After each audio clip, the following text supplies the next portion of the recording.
சுப்பிரமணிங்கிறது சுத்தமான அறிவு. அது எங்க இருக்குன்னா, நம்மளுடைய அ நாசிக்கு மேல அப்படியே இந்த இடத்துல இருக்குன்னு சொல்றாங்க. உள்ள இருக்கு அதுன்னு சொல்றாங்க. அத வந்து ஃபீல் பண்றாரு.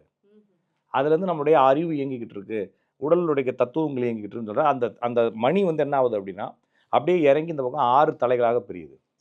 அப்ப 12 பிரான்ச்சா பிரியும். 12 தோளுடையவன், 6 தலையுடையவன் அப்படின்னு சொல்லி பிரிக்கிறாங்க. அதுக்கு வந்து தண்டம் என்ன? தண்டத்தில நெறைய பேர் முதுகு தண்டுன்னு சொல்றாங்க. அப்படி இல்லைங்கிறாரு. உள்ள ஒரு தண்டம் ஒண்ணு இருக்குங்கிறாரு. வேல் என்பது ஆயுதம். ஆயுதம்னா என்ன நெனச்சுக்கிட்டு இருக்காங்கன்னா, அது ஒரு ஆயுதம் அப்படிங்கிறது வந்து எல்லாத்துக்கும் ஆயுதம் இருக்கு. ஆயுதம்ங்கிறது வந்து தொழில் செய்வதற்கான கருவி. அப்ப முருகன்ற கேரக்டர், அப்ப முருகன்ற ஒரு தத்துவம் ஏதோ தொழில் செஞ்சுட்டு நம்ம உடம்புக்குள்ள, அந்த தொழிலை குறிப்பதற்காக, ஏதோ ஒரு ப்ராசஸ்க்கான அந்த ப்ராசஸினுடைய சிம்பல்.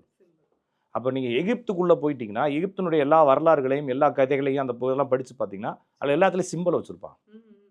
ராஜாவுக்கு ஒரு சிம்பல், ராணிக்கு ஒரு சிம்பல், எல்லாமே சிம்பாலிசமா இருக்கும். அதுபோல நம்மளுக்குள்ளயும் இந்த சிம்பாலிசம். அப்ப வேலுக்கு ஒரு சிம்பல், திரிசூலத்துக்கு ஒரு சிம்பல், ஈட்டிக்கு ஒரு சிம்பல்ன்றது. அது என்னன்னா, அவங்க எப்படி புரிஞ்சுக்கிட்டாங்கன்றத கன்வே பண்றாங்க.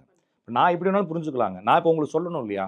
அத கன்வே பண்றதுக்கு ஏதாச்சும் ஒரு குறியீடுகள் தேவைப்படும். அந்த குறியீடுகள இவங்க என்ன செய்றாங்கன்னா, இப்ப நான் உங்களுக்கு ஒரு குறியீட வரைஞ்சு குடுக்குறேன். அந்த குறியீட நீங்க கும்பிட்டே இருந்தா என்ன ஆகப்போது?